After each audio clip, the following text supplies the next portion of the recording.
This is VOA News. I'm Marissa Melton. Coronavirus has reached all 50 U.S. states plus Washington, D.C., according to the Washington Post. As the country hunkers down, President Trump is asking Congress to help Americans through a financial storm.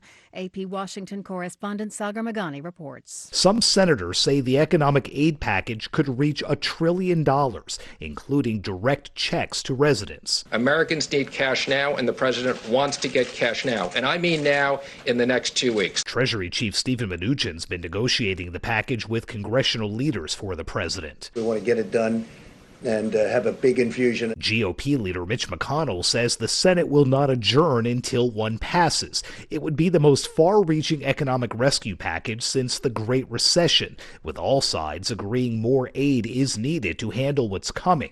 But some Republicans say they're leery of the massive number.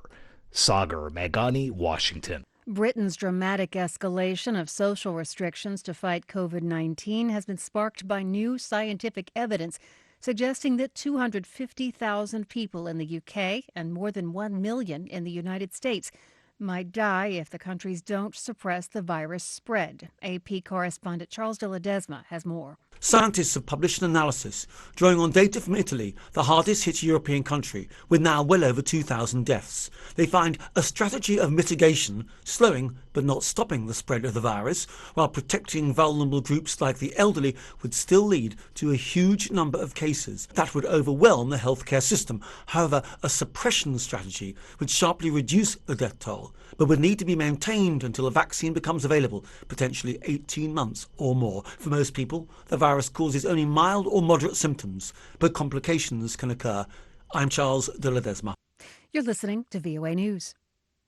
China said Tuesday it will invalidate the credentials of 3 major news organizations in response to new restrictions in the United States placed on Chinese media companies. VOA's David Byrd has more. China's foreign ministry said in a news release American journalists employed by the New York Times, the Wall Street Journal, and the Washington Post, whose press credentials are set to expire at the end of the year, have to turn in their credentials within 10 days.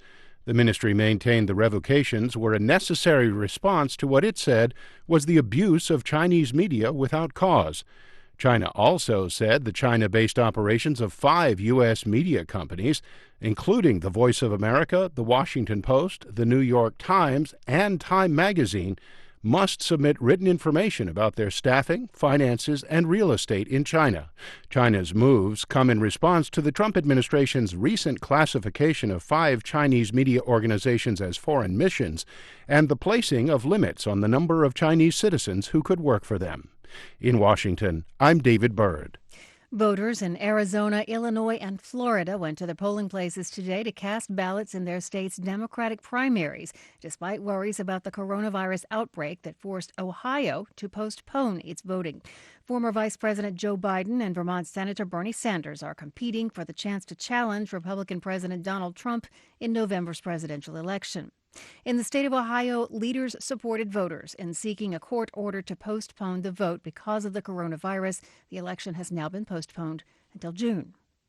A Pennsylvania distillery owner angry over the skyrocketing price of hand sanitizer has decided to do something about it. AP correspondent Shelley Adler has more. The founder of 8 Oaks Farm Distillery has decided to make hand sanitizer instead of spirits. As we went through this process of, just like everybody is, trying to deal with this situation with coronavirus and everything that's going on around the world right now, you try to gauge what it is that is the right thing to do. And what really pushed Chad Butters was the price of hand sanitizer. I was Googling how much is hand sanitizer, and we came up with the very first result on Google was $328 for a 1-ounce bottle. I think that's ridiculous. It's shameful. His price? We'll give it to them for free, and then we'll also push it out to other customers within the community, and all we ask is a donation so that we can keep this thing going. I'm Shelley Adler. A federal judge on Tuesday sentenced former Congressman Duncan Hunter to 11 months in prison after the California Republican pleaded guilty to stealing campaign funds. Hunter resigned his congressional seat in December, days after pleading guilty, saying he wanted to avoid a trial. The judge rejected appeals from Hunter's lawyers that the ex-Marine should be granted home confinement instead of a prison cell. I'm Marissa Melton, VOA News.